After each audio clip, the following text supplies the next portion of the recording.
Kunja Bihari Radha Madhava Kunja Bihari Gopirana Vallabha Girivaradhari Gopirana Vallabha Girivaradhari Yasodhanandana Pradhana Ranjana Yasodhanandana Pradhana Ranjana Yamuna Tira Vanachari Yamuna Tira Vanachari Radha Madhava Kunja Bihari Jayo Radha Madhava Kunja Bihari Gopirana Vallabha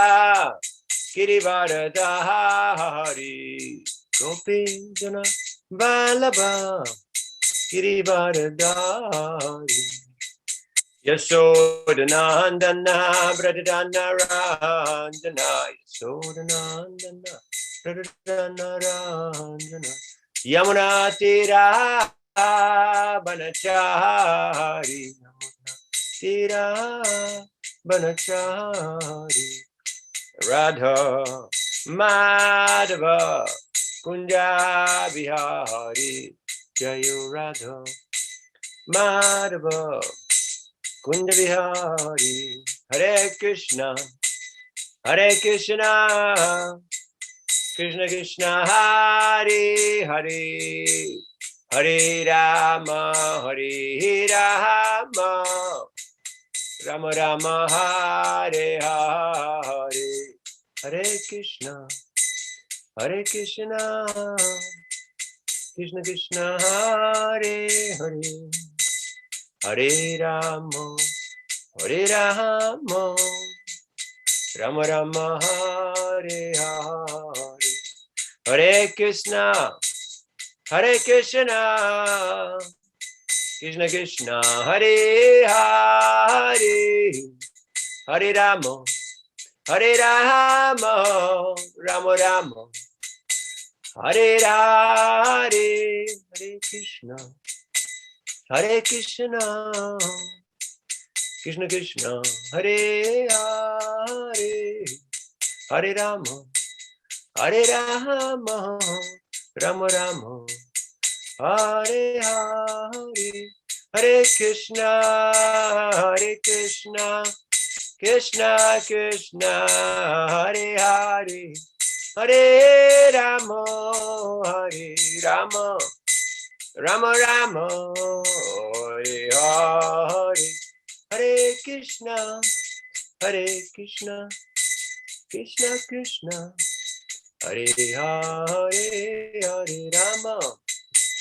Hare Rama Rama Rama Hare Hare.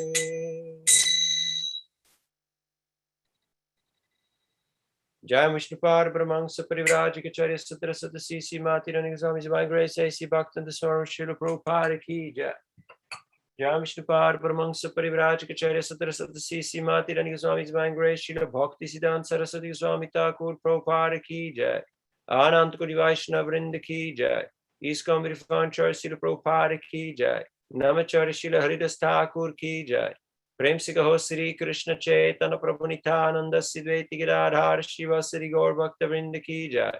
Shri Shri Radha Krishna Gopa Gopinath Shyama Kunda Radha Kunda Giri Vardhana Ki Jai. Vrindavan Dhama Ki Jai. Mathura Dhama Ki Jai. Jagannath-puri Dhama Ki Jai. Jagannath Swami Ki Jai. Ganga Mainamai Ki Jai. Tulsi Bhakti Devi Ki Jai. Srila Prabhupada Chansel Bhakti Sibhushan Ki Jai. Harinam Sankirtan Yagya Ki Jai. Nitai Gaur Premanandi Hari Hari Bo.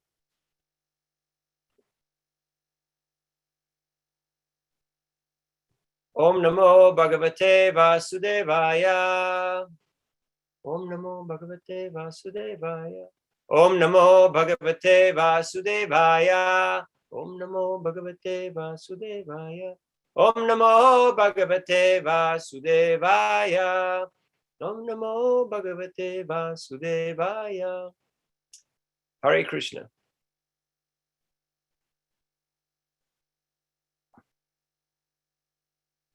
So, you want me to get into the verse right away? I'm sure, yes, please. Okay, so today we're reading from Srimad Bhagavad-gita As It Is. The last verse of the second chapter, text number 72. Esha brahmi stiti parta nainam prapya vimuyati shtitvasyam mantakalepi brahmanirvanam richati. Translation and purport by His Divine Grace A.C. Bhaktivinoda Swami Srila Prabhupada. You do word for word? Not usually, but we Okay. certainly No, welcome it's you all to right. do it if you want. That is the way of the spiritual and godly life, after attaining which a man is not bewildered. If one is thus situated, even at the hour of death, one can enter into the kingdom of God. Purport. One can attain Krishna consciousness or divine life at once, within a second, or one might not attain such a state of life even after millions of births. It is only a matter of understanding and accepting the fact. Katwanga Maharaj attained this state of life just a few minutes before his death by surrendering unto Krishna. Nirvana means ending the process of materialistic life. According to Buddhist philosophy, there is only void after the completion of this material life. But Bhagavad-gita teaches differently. Actual life begins after the completion of this material life. For the gross materialist, it is sufficient to know then one has to end this materialistic way of life. But for persons who are spiritually advanced, there is another life after this material life, after this materialistic life. Before ending this life, if one fortunately becomes Krishna conscious, he at once attains the stage of Brahma Nirvana. There is no difference between the kingdom of God and the devotional service of the Lord, since both of them are in the absolute plane. To be engaged in the transcendent loving service of the Lord is to have attained the spiritual kingdom. In the material world, there are activities of sense gratification, whereas in the spiritual world, there are activities of Krishna consciousness. Attainment of Krishna consciousness, even during this life, is immediate attainment of Brahman. And one who is situated in Krishna consciousness has certainly already entered into the kingdom of God. Brahman is just the opposite of matter.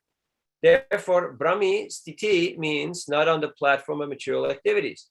Devotional service of the Lord is accepted in the Bhagavad-gita as the liberated stage. Sagunan samatityaitan Brahma bhuyaya kalpate. Therefore, Brahmi Stiti is liberation from material bondage. Srila Bhaktivinoda Thakur summarized the second chapter of the Bhagavad-gita as being the contents for the whole text. In the Bhagavad-gita, the subject matters are Karma Yoga, Jnana Yoga, and Bhakti Yoga. In the second chapter, Karma and Jnana Yoga have been clearly discussed, and a glimpse of Bhakti Yoga has also been given as the contents for the complete text. Thus end the Bhaktivinoda purports to the second chapter of Srimad Bhagavad-gita in the matter of its contents. Again, the verse. Esha brahmistiti parta nainam prapya vimuyati stitvasyamantakaalepi brahmanirvanam richati. That is the way of the spiritual and godly life, after attaining which a man is not bewildered. If one is thus situated, even at the hour of death, one can enter into the kingdom of God.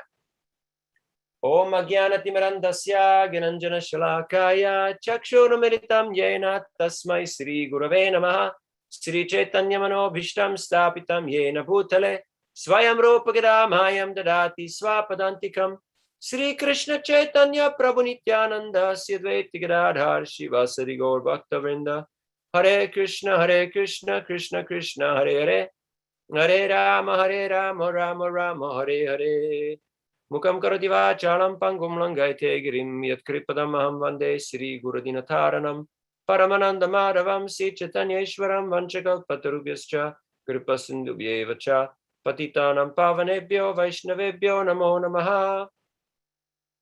Hare Krishna. So welcome everybody to today's talk on Bhagavad Gita. Bhagavad Gita is the essence of all Vedic knowledge, and as such, being the essential truth, It is also known as Gita Upanishad. The Upanishads are Vedic aphorisms. So the Gita Upanishad is 700 verses. And in the first chapter, the setting of the scene or the historical context is given of the outline of how Bhagavad Gita came to be about, how it was to be spoken. And the entire second chapter gives a detailed overview of the contents of the remaining 16 chapters of the Bhagavad Gita. As it is being pointed out here in the last paragraph, Srila Prabhupada elaborates that there are main three topics in the Bhagavad Gita. What are they? Anybody remembers? Work with me, people. Yes, Atma. Are the topics that you're referring to understanding the process of devotional service, engaging, how to engage in it, and then achieving the goal? Or is that not what you mean? No, I don't mean Sambandha Videya Prayojan, but it's a good it's a good shot. It's an educated guesstimate. Any other educated guesses? But there's also the 5 topics, like in the introduction. Oh yeah, there are many different ways. But you're not referring to that either. Nope, not the 5. That's why I came up with my 3, because I figured if it's not those 5. Well, I told you 3 because in the last paragraph of the purport, Prabhupada points out.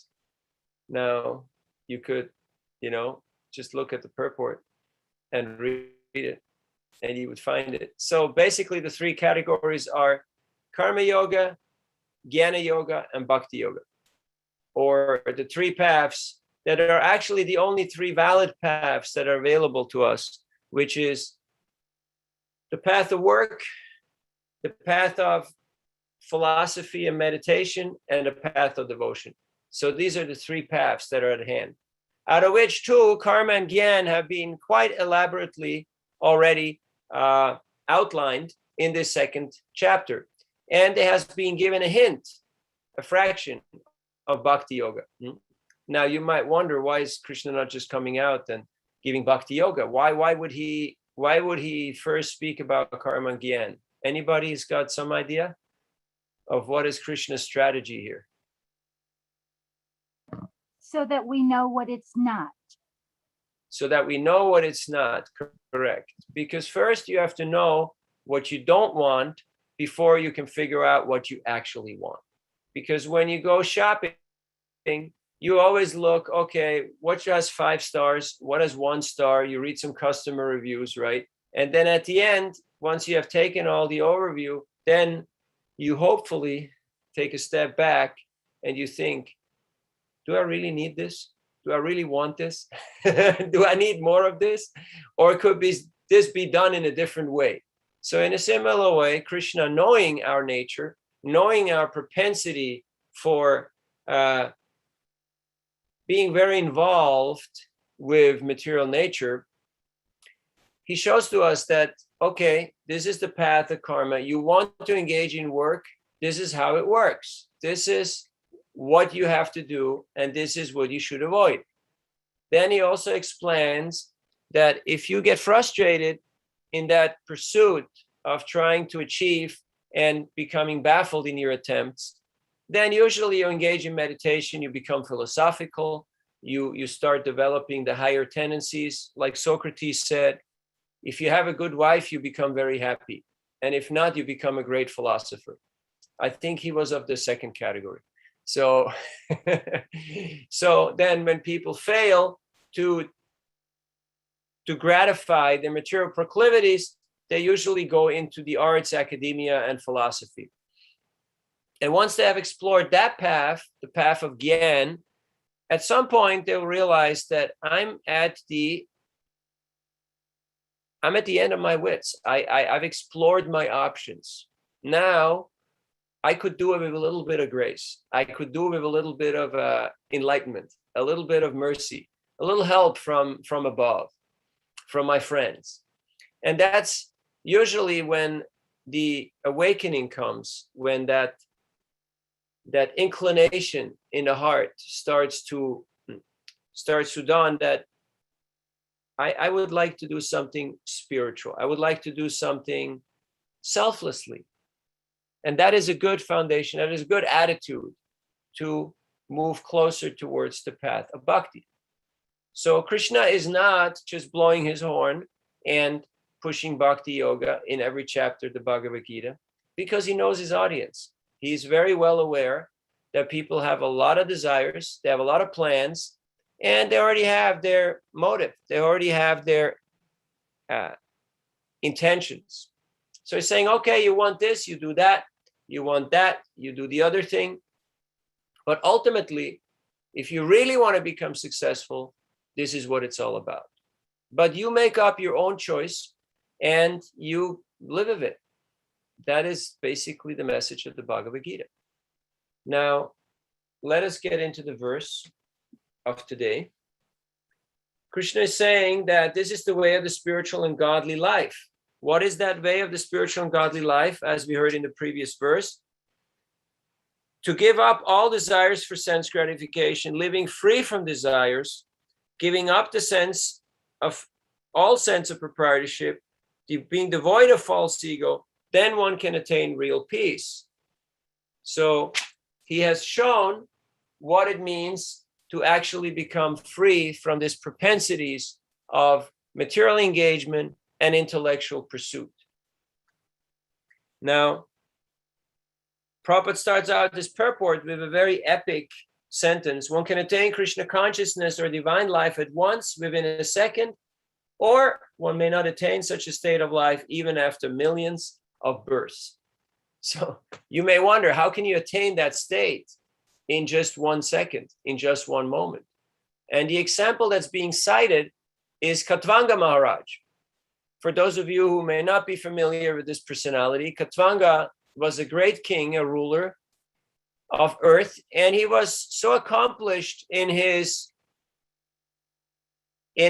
statehood, in his ruling, that even the demigods called him for service. They called him to fight the demons, and he was empowered to not only rule on earth, but to actually ascend in his very self-same body to the heavens and fight on behalf of the demigods.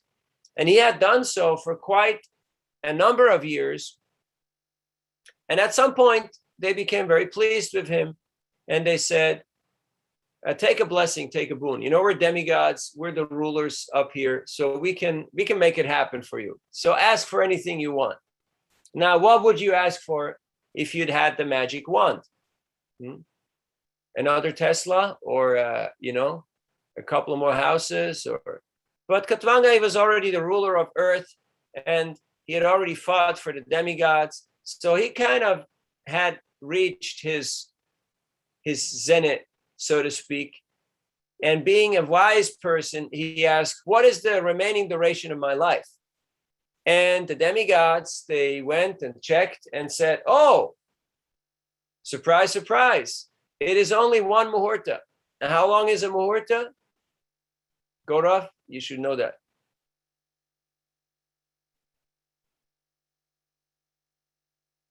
A muhurta.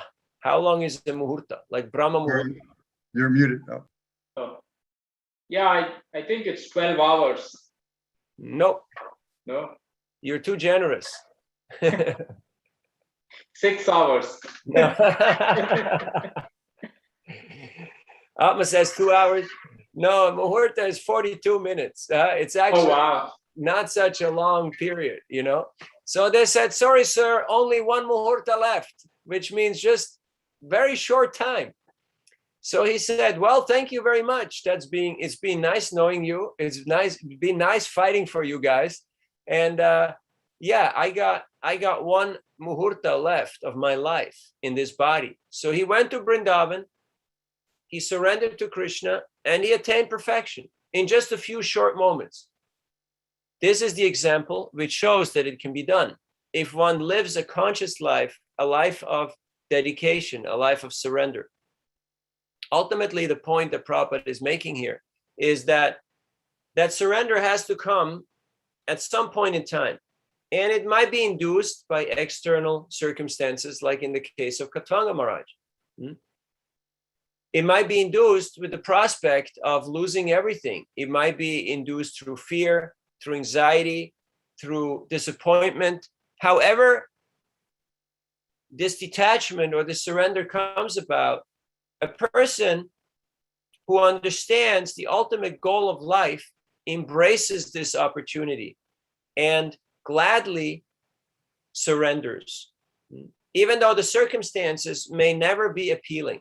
Have you ever noticed that often the circumstances for surrender are not appealing? It always seems like it's unfair, it's unjust, it's unethical, it's certainly unpleasant.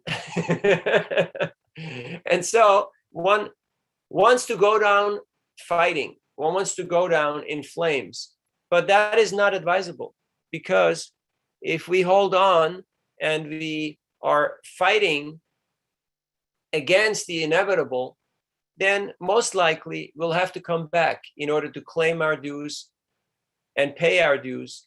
So, but a devotee understands ultimately everything is in Krishna's hands. So when that notice comes that it's time to make a move, a devotee very gladly embraces this opportunity and wholeheartedly surrenders to Krishna. And that is what attracts Krishna's attention. That is what attracts Krishna's mercy and his compassion. And he makes all arrangements that such a devotee can again attain him. Now, not everyone is so fortunate. Many people are simply trying to stay in a position of equanimity. Brahma Nirvanam. They want to become situated on a platform of Brahman, which means I'm equipoised. Na shochati na kangshati. Samak sarveshu bhuteshu mad bhaktim labate param. Brahma bhuta prasannatma na shochati na kangshati. There is no hankering and no lamentation. And on such a platform of Brahman, one can actually practice spiritual life. That is the beginning stage of spiritual life, of actual devotional service. So,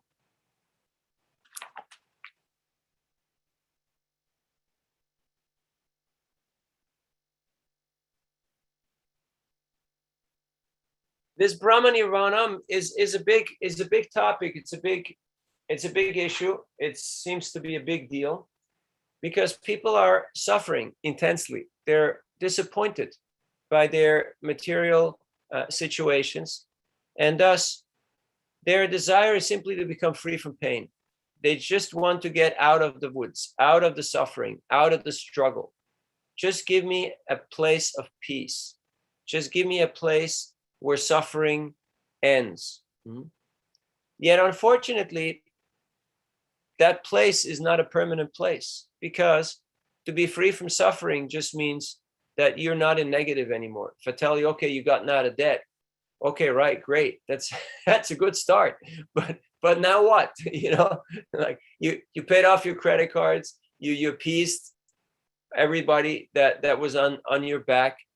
But now what? Are you actually getting ahead? Are you actually going somewhere with your life? That is the question. Therefore, it is stated that Yenyera Vindaksha Vimukta Maninas Tvayasta Bhava Ravishuddha Buddhaya Ruya Krichrena Paramapatamatata Patantya Donadrida Yushmadangraya. That those who have taken shelter of that Brahman, of that equanimity, of that freedom from pain, they cannot remain there. They will again fall down from that position of imagined liberation and superiority because of failing to take shelter at the lotus feet of the Lord. And thus they will again absorb themselves in political pursuits, in pursuits of sense gratification, of altruism, and all other such nice things that are very much appreciated in this world, but they are still ultimately completely entangling.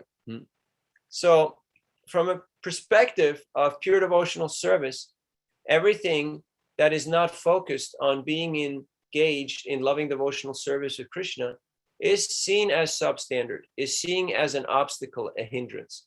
Now we can see devotees may also open hospitals or distribute prasadam or help the poor or open schools for educating people and enlightening them. And those are very good, very valid, very noble activities. Yet devotees ensure that whatever they do is always connected with giving people the supreme benefit, giving them the ultimate message of Krishna consciousness. It's not just about a PR campaign or a social or economic instrument for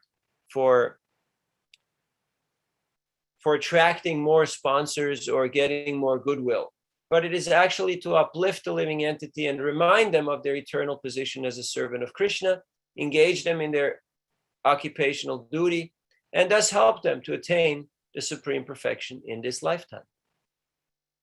So Bhagavad Gita is a very scientific text. There is a build-up, there is a whole thought to it, why Krishna delivered the information in a way he did. So if we were to actually pay attention how Krishna does his presentation, you would become a great orator, a great lawyer, a great businessman, and a very successful person in life in general. That's why devotees try to study Bhagavad Gita every day, because by hearing Krishna's words in the Bhagavad Gita, we can not only perfect our lives, but we can also become successful in whatever it is that we're doing. I was just coming down from Seattle through Oregon to California in the last week, and I saw a lot of redwoods. And I was in a town of Arcata in Humboldt County, and because the university was quite slow, I went to the town square in Arcata, where here formerly a lot of natives were hanged and a lot of atrocious activities have been committed. And I went there and all I saw was homeless people. There was they were all congregating in the park. Like I think in New York, San Francisco, similar types of scenarios are taking place. And I thought, wow, okay, this is going to be interesting. This is, again, one of those days. Depends which park you go to, right? and what time of the day. So, and it was a lady who had a push cart and she had a little dog in it and her companion.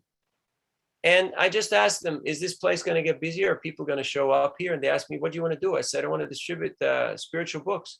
And she said, oh, you're one of those monks. Last time you showed me the book, I didn't have any money. I got a donation for you. Do you have the Bhagavad Gita? And I thought hey, Krishna's already here. He's just testing me. And he's just seeing whether I can see past all the externals that are there. Northern California and also Oregon State, there's a lot of growing of marijuana and a lot of drug-related activities going on. Yet at the same time, people are looking for higher states of consciousness. They're looking for enlightenment. They're looking for spiritual dimensions. So, and in a very short time, my entire bag of books went out just by walking around that square and talking to everybody who showed up. So it was quite interesting to see how sometimes you may feel like I'm in the wrong place. This is the wrong situation. Has this ever occurred to you that you felt like you were in the wrong place? Everything did not look appealing. And all of a sudden, Krishna did the magic and he just opened your eyes and he revealed his plan to you. The lights went on, like there in Atma's place, you can see the sun shining through the windows. All of a sudden the sun comes out and it's quite an enlivening experience. Like if you're up in the northern side of the country, there in Washington State, in Seattle, already now it's getting very dark. It's getting very clam and wet and cold. So people are suffering from depression. They're suffering from a lack of vitamin D12 and from human interaction, because they're all mostly working on computers and leading kind of very segregated lives. So one devotee started 2 vegan food trucks that are distributing prasadam meals to communities all around Seattle. And not just homeless people, but also students and many engineers and working class types are going there to get their meal, because often they realize this food is better than what my wife cooks or what I get at the restaurant. This is actually wonderful food. So I was just working the line of the food truck, and people were, for the most part, working class, and very gladly they received the message of the Bhagavad-gita, because I told them that this is why we do what we do. And they were actually interested. They were actually curious. Why are you guys coming out here week after week, day after day, and giving away free lunches? I mean, why would you do such a thing? If you don't have like bags of money to hand out, which we don't. So they were appreciative to know why we do what we do, because that's a natural question, right? That's what people usually want to know. Why do you do what you do? What makes you you? What's your motivation? Just like that's what every good lawyer asks, right? His client, or that's what the judge asks, like why? Once you figure out the why, then the rest is easy to figure out. Then you know the motive. Without a motive, there's no case.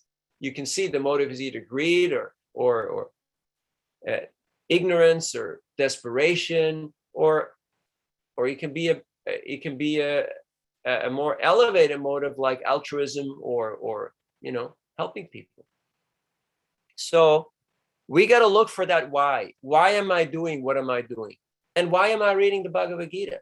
Am I just doing it as a chore? Am I just ticking off the boxes because somebody said so, or because it's a requirement to pass my Bhakti Shastri and get initiated, or it makes me feel a little less worse, or if that's English, or what is my motivation? So Krishna is presenting the Bhagavad-gita in a very scientific way to help us ask ourselves these questions and come up with the right answers. Not just the superficial, just the externals, but our actual deep down heartfelt answers. Like Katwanga Maharaj. He could have asked for any benediction, any boon, but because he was focused on the ultimate goal, he was pursuing his ultimate objective of attaining perfection of the human form of life. So he wanted to know how much time is left. Just like I'm looking at the clock here, how much time is left?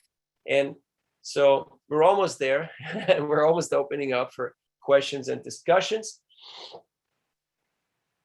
So again, from a position of suffering, freedom from suffering sounds like a real great place to be, right? When you're in pain, to be free of pain, oh, it feels great. Oh, it's wonderful. I'm not anymore crawling. I'm not anymore just in pain, but I'm well. But then very soon after that, we're facing a myriad of seemingly unlimited opportunities, options, and desires. Just like if you were to choose from 500, cable TV channels, or a zillion products to buy, so many paths to take, it would be slightly overwhelming. Every day I'm practically on college campuses, and I ask students, so if you'd had the magic wand, what would you want to do? Who would you want to be? And very few have actually a clue. Very few have actually an idea of what they want to do in life, which is kind of scary, because they're signing up for a 3, 4, or 5 year program that will pretty much determine in which direction their life is going. And they have very little knowledge of what the goal is, of where they would like to see themselves. So I usually ask them, so do you want to write, do you want to teach, or you just want to be a happy human being? And happy human being, most people, they actually agree with that. That's something to agree with. Yet often the other things are quite obscure. It's quite hard to figure out what you want when the options are seemingly endless. So therefore here Prabhupada as the perfect teacher, he points out to us there's 3 broad categories: the path of action, the path of philosophy, which leads to meditation, and the path of devotion, of doing whatever we do in devotional service for the Supreme. And that's basically the broad categories of the Bhagavad Gita. And that sums up the introductory chapter to the Bhagavad Gita. Hare Krishna. I'd like to open up for a discussion. So anything that is intriguing to you, that's not clear, or that stood out for you, please feel free to share. We got some time.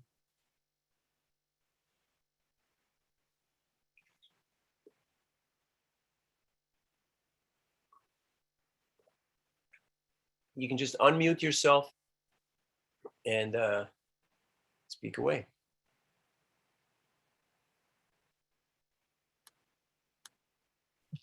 Yeah, so what when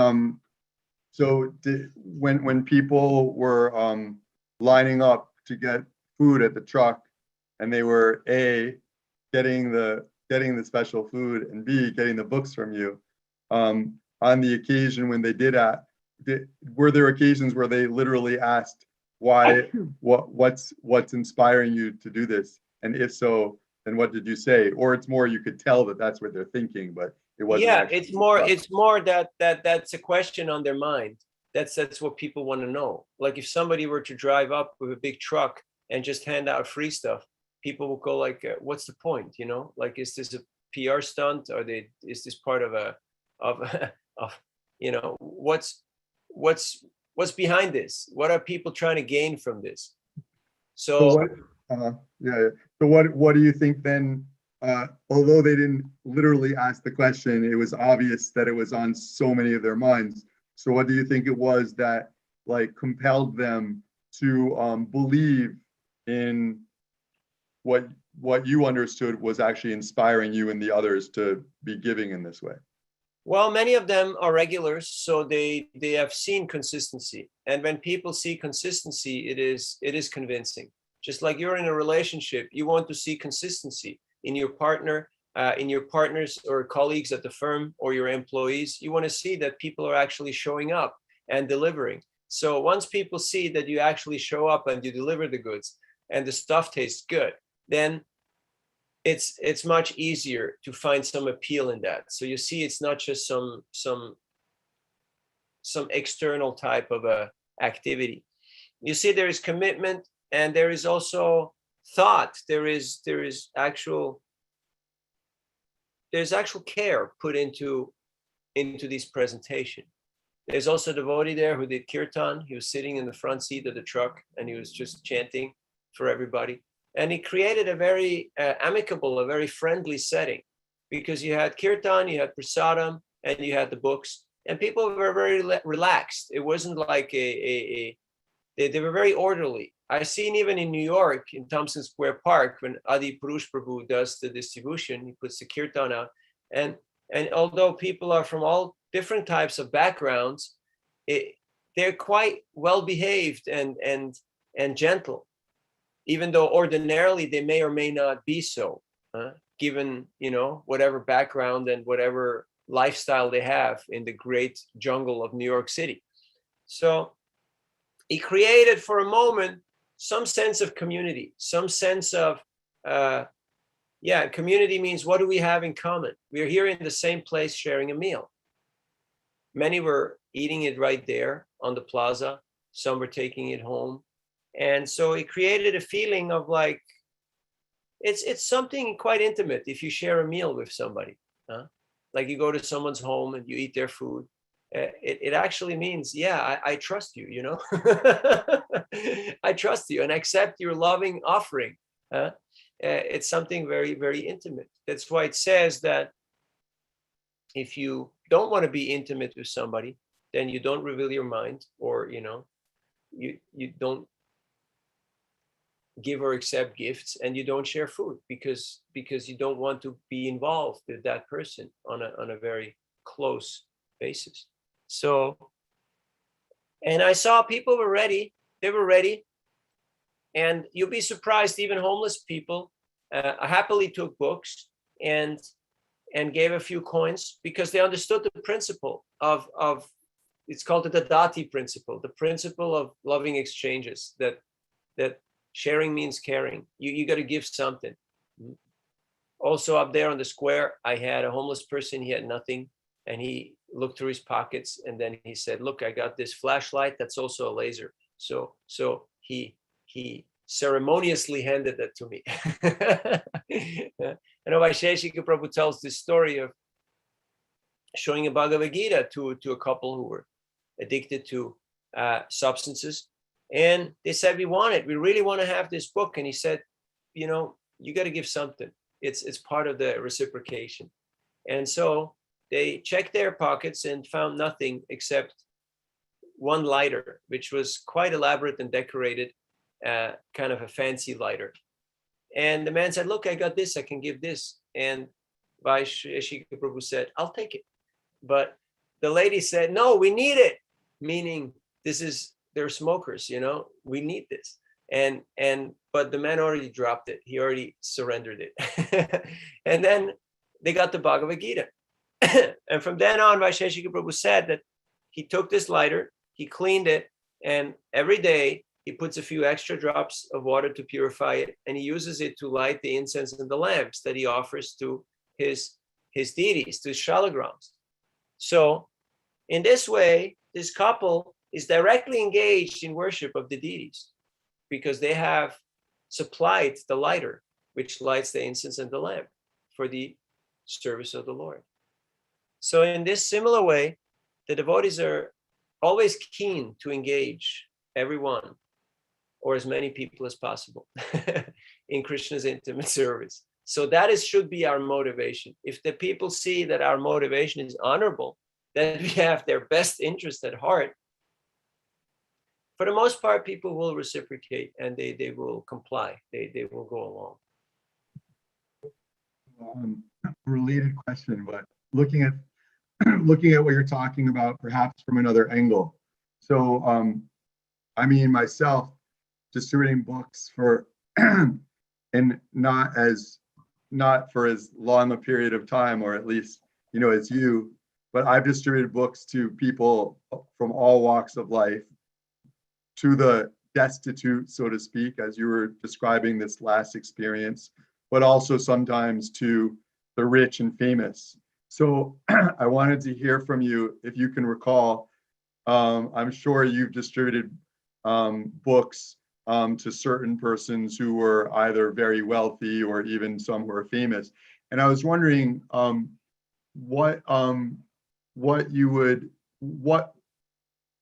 if you could describe a little about that, and then what compelled them in those instances based on your observation, to also believe in what you're doing, and how might it have also reflected on this subject of people appreciating sharing as caring, regardless of where they're coming from.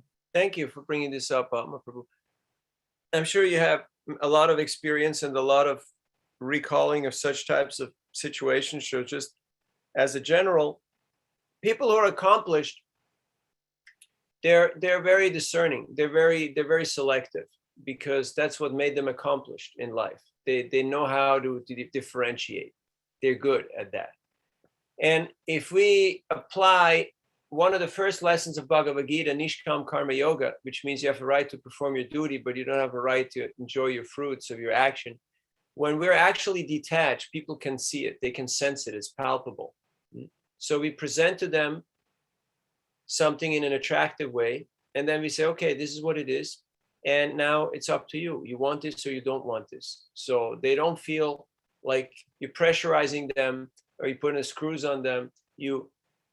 They can sense that this person is different, because this person has their own level of contentment. They're not looking for a sale. They're not looking to move some product, but they're just showing this to give people an opportunity. So once they have that idea, because initially they have their defense mechanisms, like one very rich person who is a devotee told me personally that, it's very difficult to be very accomplished or very wealthy, because in the back of your mind, you just keep counting the minutes till the person will ask you for money. You just know that eventually we'll get there. We'll get to that point where he's in one way or the other going to say, give me the money. And that kind of ruins it. That kind of ruins relationships. But if you show the person, like I was yesterday at Sacramento State University, and it's Friday. It's very slow on campuses. So only a trickle of people. And normally you only talk to students, but I had to talk to everybody because there's just not many people around. So one older man, he said, I'm a professor here, mathematics. And we talked a little bit. I asked him whether he had a spiritual practice. And he said he had a hard time finding words because he's more a science guy. So I said, do you meditate? Do you just try to find peace and quiet and presence and awareness? And he said, very well put. That's exactly what I'm trying to do. You know, so we had a bit of this discussion, and I showed him the Bhagavad-gita, and then came the moment of truth. And I couldn't just tell him, you know, fork over the money, you know. So I said, I would like you to have this, and anything that you can contribute is fine, even if it's $1. We just accept donations. And I was ready to just take the $1 and be happy with that. But he gave me 20 in a very happy and a very generous mood. So, because he saw that I had already made the the offering, so to speak, and now it was his turn, his choice to make a reciprocation according to his appreciation, or according to his level of ability, to his capacity. Up in Arcata, I had a man who told me that he's making $100,000 a month in selling CBD oil online, and you know, he said having a store is just slowing you down. This is just a total distraction, and him and his sister are just moving product in a big way like that. But he was very analytical, and so he immediately took a couple books. And then I said, no, I have something more that I would like to show you. And I brought him the Bhagavatam, and I showed him the Sanskrit and everything. And he just happily took a stack of books and generously contributed. So for a devotee, it's really, we're trying to do the right thing and give people the best that we have in our lives, which is Krishna, which is Krishna consciousness. And whatever the person can reciprocate, that is their offering. I've tried to give my best. Like, I met the former president of Switzerland. He was actually president 3 times. And I met him in San Francisco in Haight-Ashbury. I don't know if I told the story here before. So he looked familiar, and I said, aren't you? And he said, what? And I said, yeah, there's some politician looks like you. And he asked, like, was it a good guy? And I said, yeah, I think he was a good guy. He said, yeah, that was me. And so he gave me $5, but he said he didn't want the book because he already knew what we were about, and he's a devout Catholic. So I didn't want to press the issue and you know, lay it on him heavy. I was there in a dhoti, but he appreciated. First of all, you know, I was one of his countrymen, expats, meeting somewhere along the trail. And secondly, he appreciated that I could just look him eye to eye without inferiority or superiority complex. And that's what accomplished people look for. They look for a mature interaction, for a mature type of relationship. They're wary of people who try to butter them up and flatter them, or people who put on some sort of a facade or show to try to impress and prove themselves as something very great. So to just be real means to just be Krishna conscious, that we're just who we are. And that's why I think Prabhupada was so successful, because he was so Krishna conscious. He was so authentic in his own life and his own example, and in his own preaching of Krishna consciousness. Was people just saw that this person is real. He's not just making up some some show here in order to get a few likes or sell a bit of product, which very likely can be the case. I went through in the previous weeks, I drove quite a bit. I went through, have you ever heard of Fairfield, Iowa? The Maharishi University was there. Yes. I do have a lawyer at my firm who's from Iowa, though. And, Oh, yeah.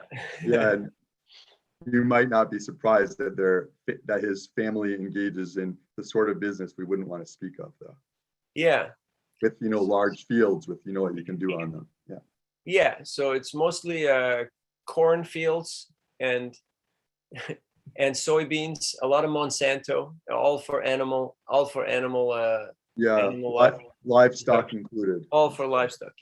So right smack in the center, there's a little town called Fairfield, just less than 10,000 inhabitants. And a lot of them are TMers, Transcendental Meditation. It was the headquarters of the Maharishi. They have a little university there. I met the judge of the county. He's a TMer. He's and he was very hard to read. It was very hard. Normally, I always figure out what people work.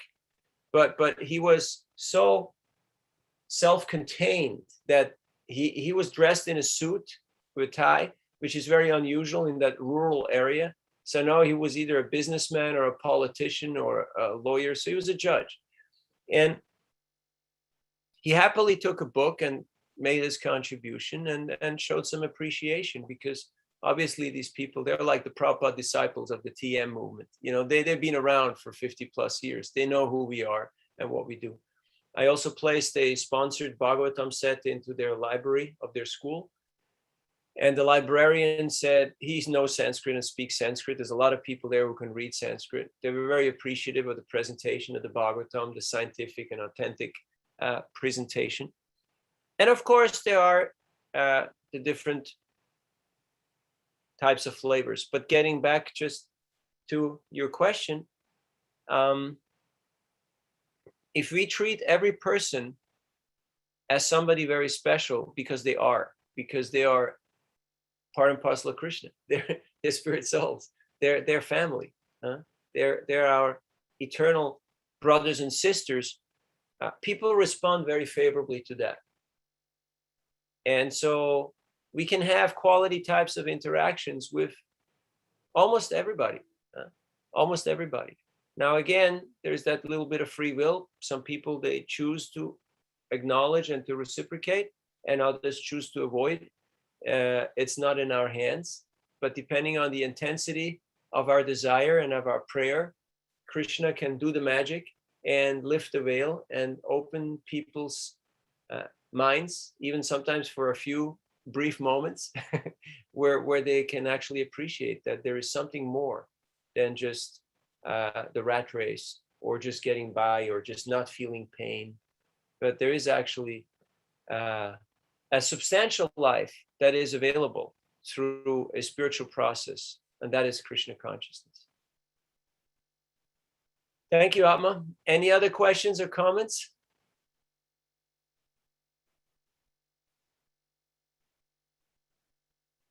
I know we're kind of wrapping up the chapter here, so it's a lot has been said, and especially it's like 72 verses. Krishna puts a lot into it. He gives a comprehensive overview, and now we're getting into the next chapter, Karma Yoga, which will get really into the depth of what is action, what is proper action, what is inaction, what is improper action, what is sinful action. It's very scientific. Krishna gives this very systematic, in-depth analysis, and that's why we should read the Gita every day, because it's a wonderful roadmap for a successful and blissful life. And then hopefully, like Katwanga Maharaj, when that moment comes, we're ready to take that opportunity and make the right decision to make a move towards Krishna. It's called sweet surrender. Instead of arguing and fighting and debating over controversies, we will embrace the opportunity of surrendering to the Supreme Personality of Godhead through the process of Bhakti Yoga by chanting Hare Krishna, Krishna Krishna, Hare Hare, Hare Ram, Ram Ram, Hare Hare. And that will be the perfection of our lives. Any last thoughts or reflections? I have one more, but I was hoping that one of my colleagues over here was going to speak up. So I'm going to give them a few seconds before I continue, because I'd rather not be the only one who says question 1, question 2, question 3. I'd rather not. But I do think it's a pretty cool question if no one else says anything. So going once, going twice, going 3 times. Okay, so here's my question, Baru. So you're talking about someone recognizing the authenticity. For example, you were talking about someone who's very accomplished. Often someone who's accomplished, the way that they achieve that position is through being quite discerning. And also one of the things that they watch out for once they've achieved such a higher position is looking for people who maybe have motivations other than what they appear to have, try to make themselves appear to have in dealing with them, instead of just being interested in whatever they're discussing, they want something to take from them. So you're saying, but they can recognize, because of their discerning ability, how if a devotee is authentic, then they can recognize that authenticity, and that can be something that can lead them to be interested in the message you as the devotee are giving. So my question, with that preamble, my question is, why is it that you would say a devotee, when we're looking at different people, why might it be that, why would we consider that really a devotee is a solid devotee, someone who's really a devotee at their core? How is it that's the authentic person? I mean, does it mean that, because, especially if we're thinking in a liberal sense, we can find the authenticity in different people who may not be devotees, and we say, well, and we can relate to them on a platform and have a nice relationship. But still, ultimately, when we're thinking in a deep in our heart, we're thinking the people who I really like to have authentic communications with are devotees of Krishna. So what is it? Why is it that the devotee of Krishna is ultimately the authentic person? And why is the contrary not the case? Thank you. Bhukti Mukti Siddhi Kami Sakalya Shanta Krishna Bhakta Nishkam Atayeva Shanta. That if we strive for sense gratification or for liberation, we're not peaceful, because we're always at unrest. But a devotee of Krishna is peaceful because he has found happiness and peace in his spiritual practice. So he's not trying to gain things from this world. When you have somebody who is truly self-satisfied, Atmarama, that's quite compelling, that's quite attractive. That person is not in want, has got nothing to gain from you. Actually, that person has conquered death, because they're not subjugated to the 3 modes of material nature.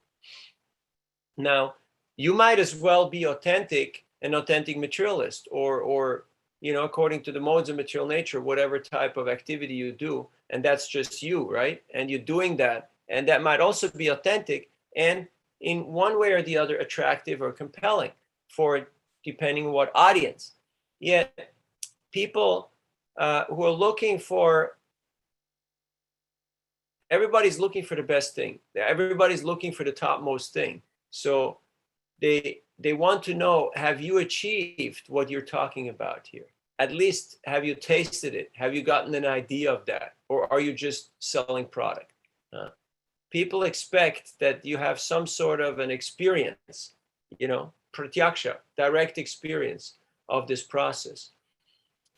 I'd share a small story with you. My friend Sarvatma Prabhu, in the he joined Brazil late 70s and was a brahmachari in the Buenos Aires temple. He's from Argentina. And his spiritual master asked him to come to the United States in the early 80s to serve him because his guru was sick. So he went to the American embassy in Buenos Aires as a good Krishna West devotee. He went in a pant and shirt, and he got refused. He got rejected. And then the next day, it's an insider joke, forgive me. And then the next day, he went back in dhoti and kurta. And he demanded to speak to the ambassador. And the lady came. She was middle-aged. She was quite young, actually, late 30s. And she asked, why do you want to talk to me? And he said, yesterday, one of your less intelligent bureaucrats rejected my application. Little did he know that in our tradition, we live to serve our spiritual teachers. Now, my guru has traveled with me all over Latin America. And now he's in America and he's sick and he needs my help. I have to assist him. And I need to go there to make sure he's well. So she looked at him and she said, so you're not going to stay in the US? You actually just going to go and do your mission and come back to Argentina? I said, yes, we're missionaries. We always travel. We never stay long in one place.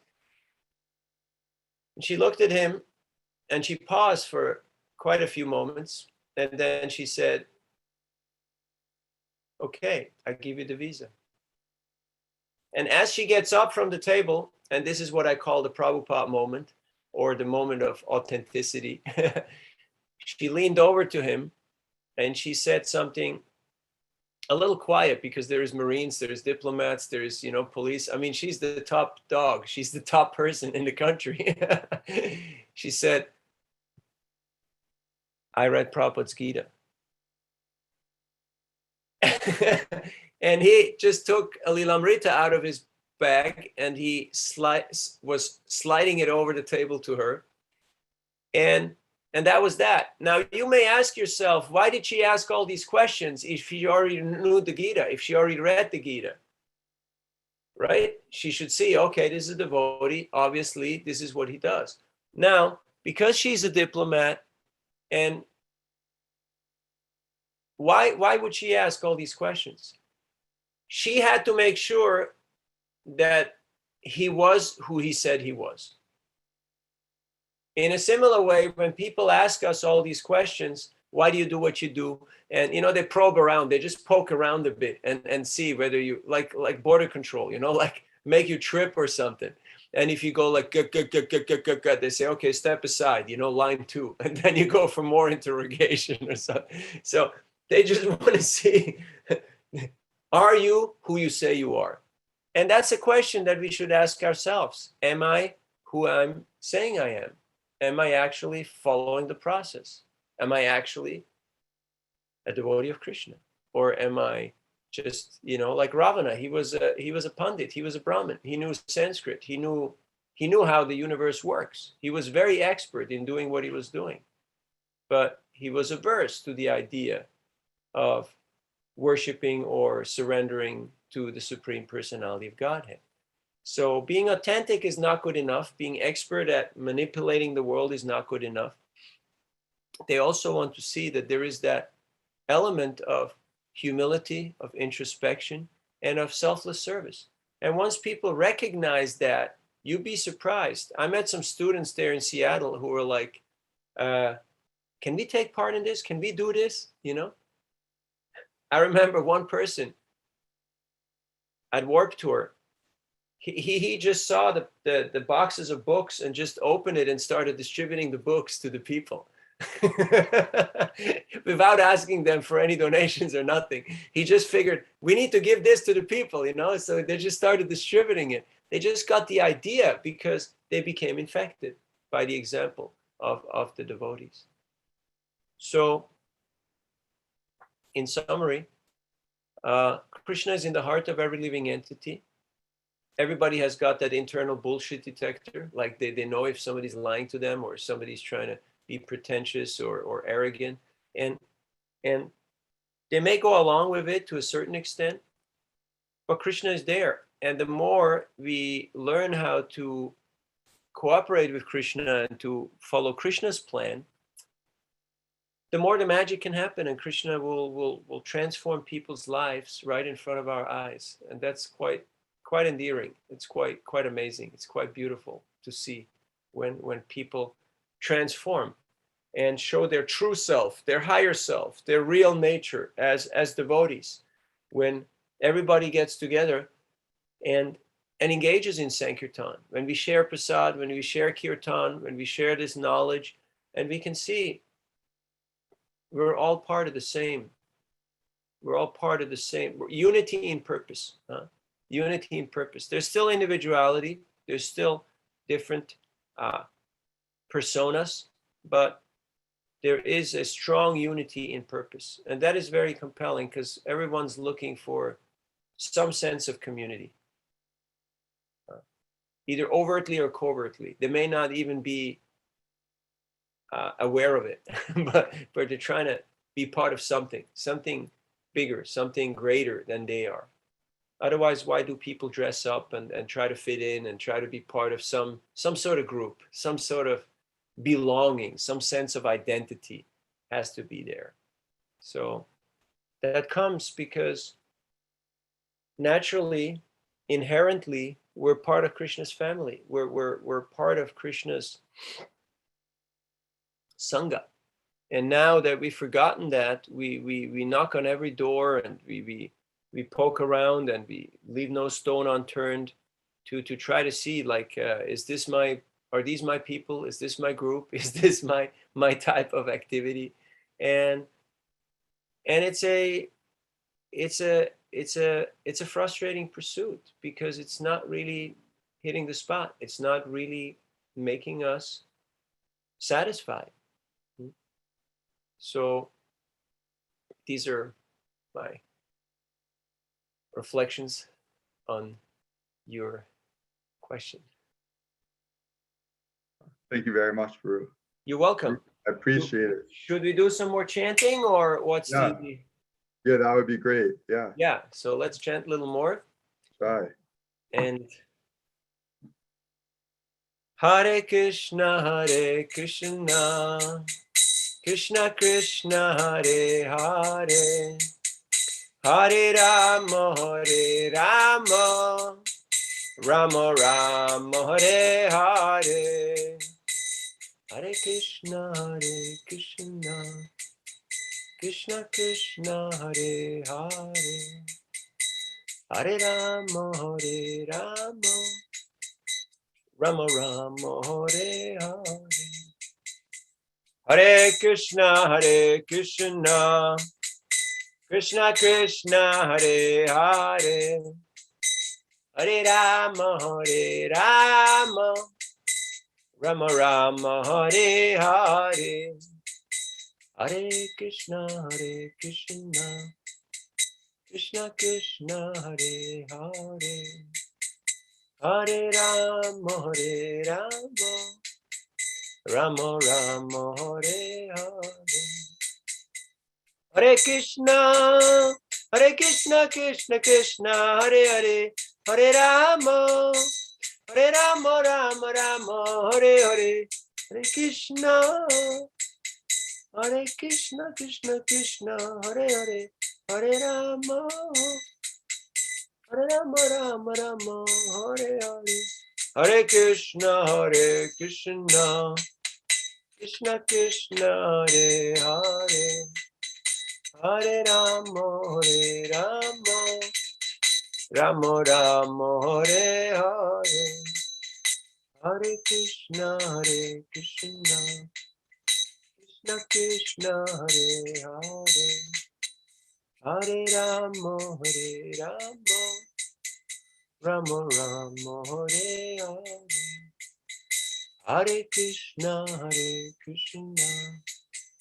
Krishna Krishna, Hare Hare, Hare Rama, Rama Rama, Hare Hare, Hare Krishna, Krishna Krishna Hare Hare, Hare Rama Hare Rama, Rama Rama Hare Hare.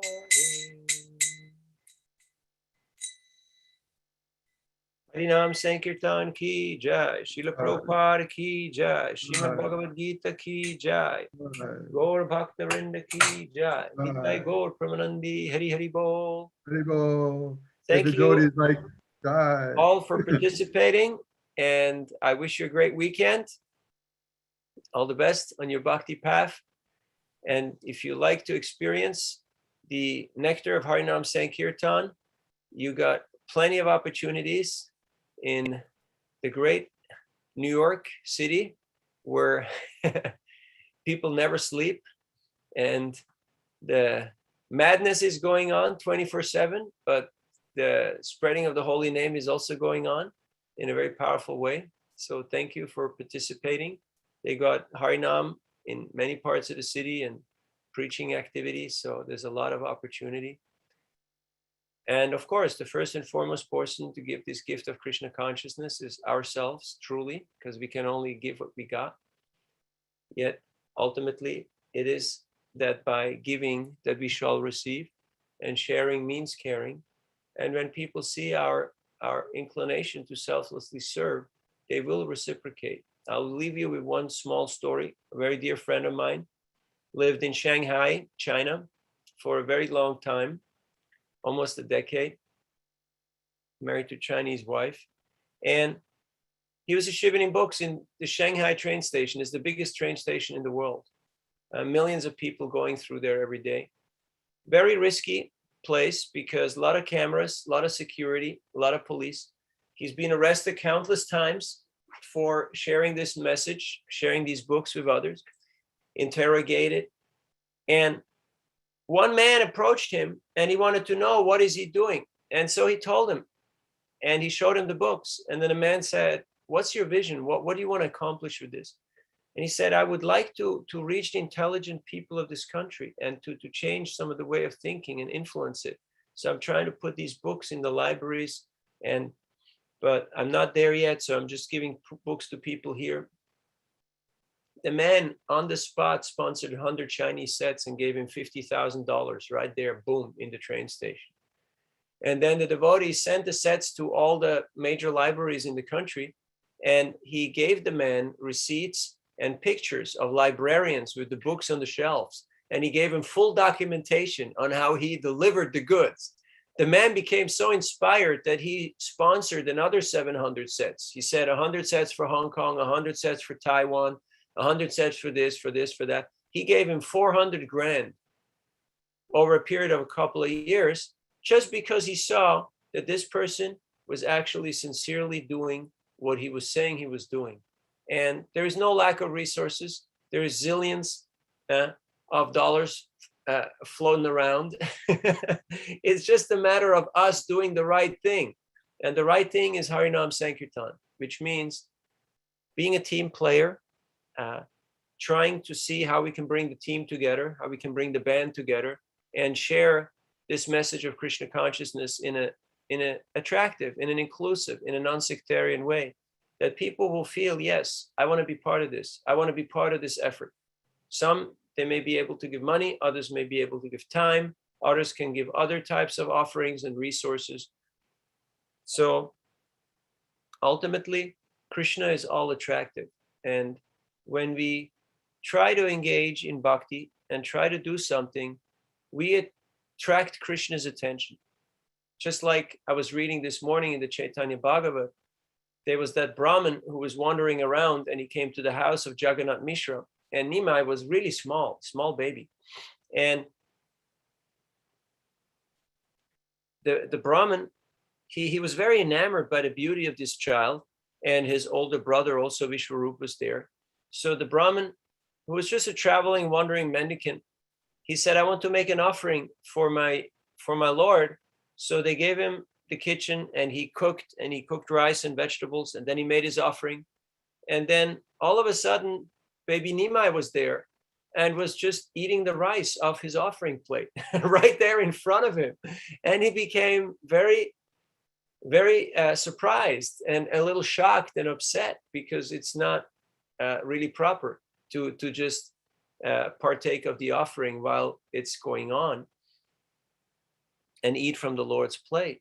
So he screamed, and Jagannath Mishra came and saw that Nimai, the little child, had eaten the offering. So he reprimanded the child and took him away, and they cleaned everything, and the Brahmin cooked again and did the offering. And again, Nimai came and ate it.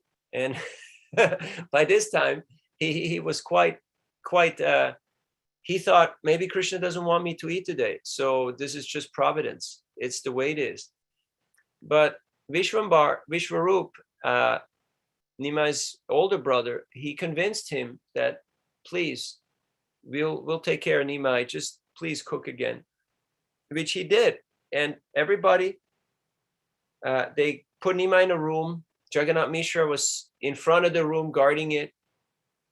But then, because it was late at night, Nidra Devi, with her sari, she gently touched everybody, and they all fell asleep. And as the Brahmin was making his offering, Nimai appeared and in front of the Brahmin, and he said, "You're calling me to eat. Why do you get upset when I come and when I eat your offering?" And he again ate, and he manifested his divine form as the Supreme Lord. And the Brahmin just fell in ecstasy and was completely overwhelmed. And Nimai told him, "You don't tell this to anybody, or else your contract in this world is over." So I told him, "Can't reveal this to anyone."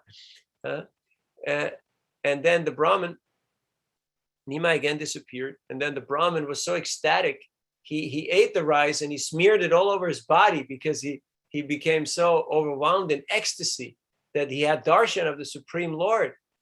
And he started crying in joy, and everybody came and they saw there's rice all over the place, but the Brahmin has been eating. So they thought, this is a unique Brahmin, but it's okay, he's happy. And later, that Brahmin, he stuck around, and he just witnessed Lord Chaitanya's pastimes, but he stayed at a respectful distance, and he did not reveal his realizations to anybody. So if you have devotion, you're really wealthy. Why? Because Krishna is the source of all opulence, who is the master of the goddess of fortune. He's attracted by devotion. He's attracted by bhakti. And he will come, and he will do whatever it takes to extract that devotion from your heart. One time, and I'll leave you this, two policemen were walking down the street in Delhi. And did I tell you this one before? That's a funny one. And one is telling the other, we're policemen, but we're worshiping our God is a thief. He's stealing butter, like makan chor. He's a chore. He's a thief. This is bad, Like we're representing government. We're representing the law, but we're worshiping a God who is stealing. And the other policeman said, "Look, you have to see it in a different way. Actually, Krishna, he's stealing the hearts of all living entities. So that is his playful nature. And when God steals or does mischievous things, it is supremely attractive and beautiful. So much so that people thousands of years later will still write songs and poems and stories about it because it is all endearing. So thank you for your kind attention. And Hare Krishna. All goes to Prabhupada. Hari Bol. If my friends here with us today would like to join me expressing thanks to Navina Prabhu, let's do it now. Navina Nirada Prabhu ki jai. Hari Bol. Hare Krishna, Hari Bol.